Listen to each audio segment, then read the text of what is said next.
இந்த வீடியோல நீங்க பாத்துட்டு இருக்கிறதெல்லாம் ஏதோ ஏஐ எடிட்டிங் கிடையாது. நிஜமாவே யூரோப்பியன் கண்ட்ரிஸ் இப்ப கரண்டா ஃபேஸ் பண்றது ஒரு மிகப்பெரிய ப்ராப்ளம்.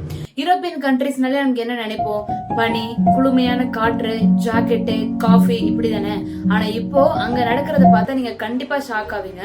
யூரோப் எரியுது அப்படின்னு தான் சொல்லணும். ஸோ அந்த அளவுக்கு வெயில்னால மக்கள் ரொம்ப கஷ்டப்பட்டு இருக்காங்க. யூரோப் அப்படின்னாலே ஜில்லுன்னு இருக்கிற ஒரு கனவு தேசம்னு தானே நம்ம நினைச்சோம். ஆனா இப்போ அந்த கனவு ஒரு வெப்ப நரகமா மாறிட்டு இருக்கு.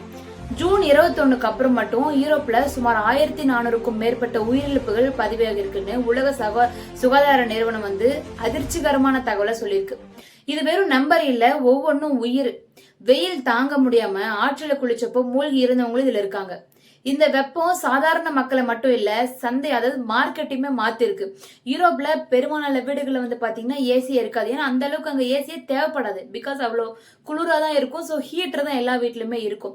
ஆனா இப்போ ஏசி வாங்க மக்கள் கடைகளுக்கு முன்னாடி மணி கணக்குல கியூல நிக்கிறாங்க. தள்ளுமுள்ளாய் அடிச்சுட்டு வாங்கிட்டு இருக்காங்க ஏசியை.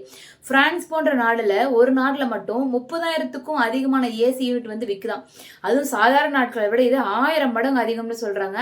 டிமாண்ட் அதிகமானதுனால ஸ்டாக் தீர்ந்து போய் கடன்காரங்க தலையில அடிச்சிட்டு இருக்கிற நிலைமை. முன்னாடியெல்லாம் யூரோப்ல 30°C வெப்பநிலை தாண்டினாலே பெரிய விஷயமா இருந்துச்சு. அங்க இருக்கிற பெரும்பாலான வீடுகள்ல ஏசி கிடையாது. ஏன்னா அவங்களுக்கு தேவைப்பட்டது ஹீட்டர் தான். ஆனா இப்போ வெப்பநிலை 40° தாண்டி போயிட்டு இருக்கு. பழைய காலத்துலதான் ஒரு கனவுல கூட நடந்திருக்காது. இந்த திடீர் மாற்றம் அங்க இருக்கிற மக்களை ரொம்பவே நிலைக்குலைய வச்சிருக்கு. ரயில்வே தண்டவாளங்கள்லாம் அதிக வெப்பத்தினால வளைஞ்சு போச்சு. தார் ரோடு எல்லாமே உருகுது வெயில்ல. வயசானவங்க, குழந்தைங்க இந்த வெயில தாங்க முடியாம ரொம்பவே கஷ்டப்படுறாங்க. வீடுகள்ல ஏசி இல்லாதனால பலரும் ரயில்வே ஸ்டேஷன், மாலு, அப்புறம் மெட்ரோ ஸ்டேஷன் கூலிங் இருக்கிற இடமா தேடி அலையுறாங்க. பொதுவா சுறுசுறுப்பா இருக்கிற அந்த யூரோப்பியன் வீதிகளே இப்ப மதிய நேரத்துல வெறிச்சோடி போயிருக்கு. இது வெறும் ஆரம்பம் தான் அப்படின்னு விஞ்ஞானிகள் பயப்படுறாங்க. இதே மாதிரி போனா அங்க விவசாயம் கடுமையா பாதிக்கும்.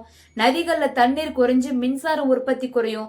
இது வெறும் வெப்பம் மட்டும் அல்ல, மொத்த பொருளாதாரத்தையும் அசைச்சு பாக்குற ஒரு கிளைமேட் கிரைசிஸ். இனிமே யூரோப்பியன் கண்ட்ரிஸ் ஃபுல்லாவே பாத்தீங்கன்னா ஏசி கலாச்சாரம் கட்டாயங்கிற நிலைமைக்கு தள்ளப்படும். நம்ம ஊர்லயே வெயில் அதிகம் தான். ஆனா யூரோப்பியன் கண்ட்ரிஸ்ல இந்த மாற்றத்தை எதிர்கொள்ள தயாரா இல்ல. ஏன்னா அவங்க எப்பவுமே இந்த அளவுக்கு வெயில சந்திச்சதே இல்ல. அவங்களுடைய வீடு கட்டமைப்புகள் கூட குளிர தாங்குற மாதிரிதான் இருந்தது.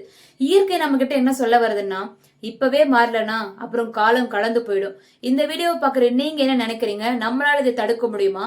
உங்க கருத்துக்களை கமெண்ட்ஸ்ல மறக்காம சொல்லுங்க. இந்த வீடியோவை உங்களுடைய ஃப்ரெண்ட்ஸ்க்கும் ஷேர் பண்ணுங்க. மேலும் அப்டேட்ஸ்க்கு தீப்தி எக்ஸ்ப்ளோரரை சப்ஸ்கிரைப் அண்ட் ஃபாலோ பண்ணுங்க. தேங்க்யூ.